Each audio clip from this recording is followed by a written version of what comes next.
ikalawang wika na ating pag-aaralan ngayong hapong ito. Matatagpuan natin sa Lucas 23, Kapitulo 42 hanggang 43. Sinabi niya kay Jesus, "Alalahanin mo ako pagdating mo sa iyong kaharian." At sumagot siya, "Katotohanang sinasabi ko ngayon, ikaw ay makakasama ko sa paraiso." Tayo'y manalangin. Aming Diyos na makapangyarihan, ngayong hapong ito, sa ikalawang wika na ang iyong salita, O Diyos, mula sa krus ng Kalbaryo, ay huwag mo pong ilihim. Ipaunawa mo po sa amin, O Diyos, upang magkaroon po kami ng kaunawaan. Makita namin ang layunin mo, kung bakit ito po ang wikang sinabi mo, Panginoon, na ikalawa, na nais mong iparating sa bawat buhay ng mga tao. Purihin ka, samahan mo ang iyong likod, at kayo po ang aming itinataas. Ito po ang aming dalangin sa pangalan ni Jesus. Amen. Sabi po niya, "Katotohanang sinasabi ko, ngayon isasama kita sa paraiso." Ito po yung tagpo na kung saan ay mayroon siyang dalawang kasama na kriminal o magnanakaw. Siya po ay nasa gitna at may nakalagay sa ikalawa at sa kanyang kaliwat kanan.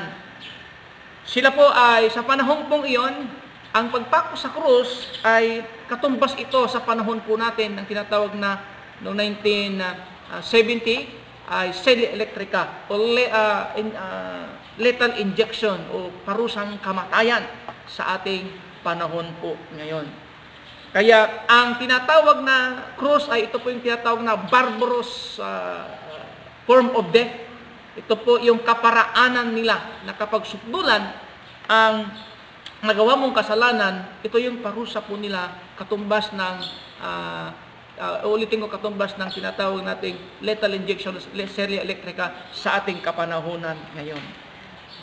At doon po ay makikita natin, ipinapakita ng salita ng Diyos na sa kanyang pagkapako sa krus ay may kasama siyang dalawang kriminal o salarin doon sa kaliwat kanan po niya. Yung isa ay kinutya ang ating Panginoong Jesus.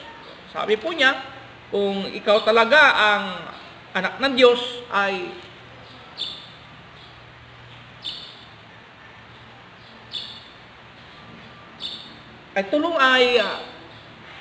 iligtas mo kami, sabi po niya. Tinuya po siya ng isa. Pero yung isa, sabi po niya, hindi dapat na gawin mo yan sa kanya. Kasi dapat tayo ay dapat hatulan dahil tayo ay nakagawa ng kasalanan. No?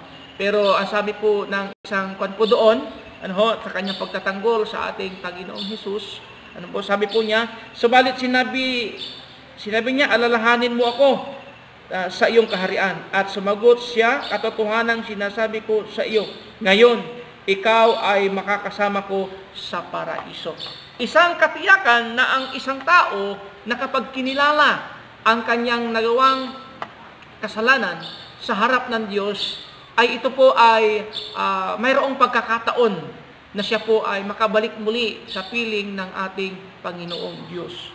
Kaya dito po ay ipinagkakaloob at ipinapaunawa sa bawat isa na tanging ang ating Panginoong Hesus lamang ang siya pong paraan o daan upang tayo ay makaparoon sa ating Diyos Ama. Kaya dito po, yung isa pong kumutya sa kanya, ay pinaratangan ang ating Panginoong Hesus. Pero yung isa ay ipinagtanggol niya ang ating Panginoon. Na kung saan ay nagkaroon ng assurance na kung saan ay kinilala niya ang ating Panginoong Diyos bilang anak ng Diyos. At doon po ay binigyan din siya ng assurance ng ating Diyos, ng ating Panginoong Hesus, na siya po ay makakasama sa kaharian ng ating Panginoon. Kaya dito po ipinapakita na ang tao ay nangangailangan ng tunay na pagliligtas ng ating Diyos sa pamamagitan ng kanyang bugtong na anak na si Jesus. Kaya sinabi niya doon po sa unang Juan. Sa unang Juan 1, versikulo 9, sabi po niya, Kung ipinapahayag natin ang ating kasalanan, na siya ay tapat na banal, na magpapatawad sa atin, sa ating mga kasalanan, tayo ay lilinisin niya sa lahat nating kalikuan. Kaya ang Diyos po ay mapagpatawad. Ito po ay ipinapakita po niya sa katagang ito na ang tao ay ang tanging kailangan lamang niya ay manampalataya sa anak ng Diyos. Na kung saan Diyos na nagbata ng ating kasalanan, hinugasan niya, nasugatan siya, nalatayan ang kanyang lupang katawan, nabuhos ang kanyang dugo upang magkaroon po tayo ng tunay na pag-asa, tunay na kaligtasan kung tayo ay magpapakumbaba, aamin o magpapahayag ng ating mga kasalanan sa Kanya. Kaya ipinapakita po doon sa katagang iyon, na ang katotohanan po, mga kapatid ko, sa pananampalataya, ayaw at gusto man ng tao. Kapag hindi siya nagsisi, hindi kinilala si Kristo, ay hindi siya magkakaroon ng tinatawag na kaligtasan. Hindi siya magkakaroon ng assurance na makabalik sa orihinal na pagkalikha, orihinal na pagkatawag ng Diyos sa kanya. Pagkat ang tao ay naimpluwensyahan ng kasalanan sa pamamagitan ng ating ninunong si Eva at si Adan. At hanggang ngayon ay dumadaloy po iyon sa ating panahon po ngayon. Na maliit man na kasalanan o malaki ay kasalanan pa rin po iyon. Kaya dito po, ipinagkakaloob na hindi tinitignan ng Diyos kung ano tayo. Ano man ang profesyon mo, ano man ang kalagayan mo, mga kapatid ko sa pananampalataya, ay hindi yan makapagliligtas sa atin. Maliban na kilalanin natin ang anak ng Diyos. Ang anak ng Diyos na gumawa ng isang bagay na hindi natin kayang gawin. Yung mamatay siya at ibigay ang kanyang buhay. Magkaroon tayo ng katiyakan upang tayo ay makapamuhay doon sa tinatawag na doon sa paraiso na original na kinalalagyan ng tao. Kaya dito po, hindi lamang po assurance sa eternal ang ating pinag-uusapan. Maging sa lupang ito o sa mundong ito na kinalalagyan natin, nandyan ang ating Panginoon natutuwang sa lahat ng panahon kapag tayo po ay kumilala sa Kanya. Na bilang Diyos ay maging personal natin siyang buhay. Tignan po natin yung isa po na binigyan na yung assurance. Alam niya na wala na siyang pag-asa. Alam niya na siya po ay, kahit mapawalang sala siya, kamumuhian siya ng tao. Mayroong magkakaroon ng discrimination sa buhay niya. Pero dahil, kung titignan po natin, ang Diyos, hindi, yung anak ng Diyos, hindi tinignan kung ano ang nagawa niyang kasalanan. Kung sabi niya, gayon din, isasama kita sa paraiso. Pagkat nakita ni Jesus ang pagpapakumbaba, pagkilala doon sa pagiging anak niya, anak ng Diyos kay Jesucristo. Kaya mga kapatid ko sa pananampalataya, sino man ang makarinig, sino man ang makaunawa ng bagay na ito, ang katiyakan, ang tunay na kaligtasan lamang ay sa pamagitan ng nagkatawang tao na Diyos, ang ating Panginoong Yesus. At sa umagang ito, pwede nating maranasan ang mga bagay na kapayapaan, kasaganaan, katugunan sa mga bagay na ating hinihiling sa Kanya.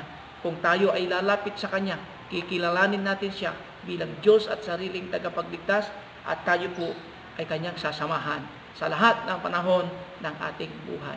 Kaya ang katagang ito ay hindi lamang nagbibigay ng pag-asa, kundi nagbibigay sa atin ng pagtitiwala, nagbibigay ng malaking pag-ibig na ang Diyos ay laging nariyan upang tayo ay samahan.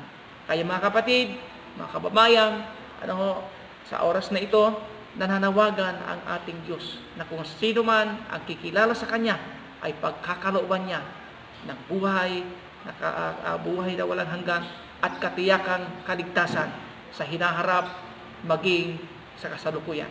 Ito po ang nais ng ating Panginoon ngayong hapon ito. Ngayon din, isasama kita sa paraiso na kung saan lilimutin ng Diyos ang ating mga kasalanan, lilinisin tayo ng ating Diyos, upang magkaroon tayo ng ganap at kasiyasiyang buhay sa panahon po ngayon. Magandang hapon po, pagpalain tayo ng ating Panginoon. Tayo ay dumalangin. Aming Diyos, salamat. Ikaw yung Diyos na nagbibigay ng pag-asa na kung kami ay magpapakumbaba, lalapit, kikilalaning ikaw yung anak ng Diyos, nagkatawang tao. Panginoon, nagpapasalamat po kami na ang araw na ito'y muli mong ibinalik na sariwain po namin, O Diyos, ang isang pag-asa ng tao, Panginoon, ay makakalapit na ngayon sa Diyos Ama, na dati-dati ang umaalipin ay kasalanan. Ngayon, kayo na po ang maghari sa buhay ng bawat isa. Panginoon, bigyan mo po ng kaligtasan ang maraming tao. Kung wala pa silang personal na kaligtasan o personal na pakikipagrelasyon sa iyo, Ama, ngayong araw na ito, bigyan mo sila ng pagkakataon na sila ay abutin ng iyong pag-ibig. Ipakita na kayo lamang ang Diyos na nagpakasakit, iniwan ang langit upang samahan ang mga makasalanan at dalihin sa tunay na buhay na layunin at plano mo sa buhay ng bawat isa.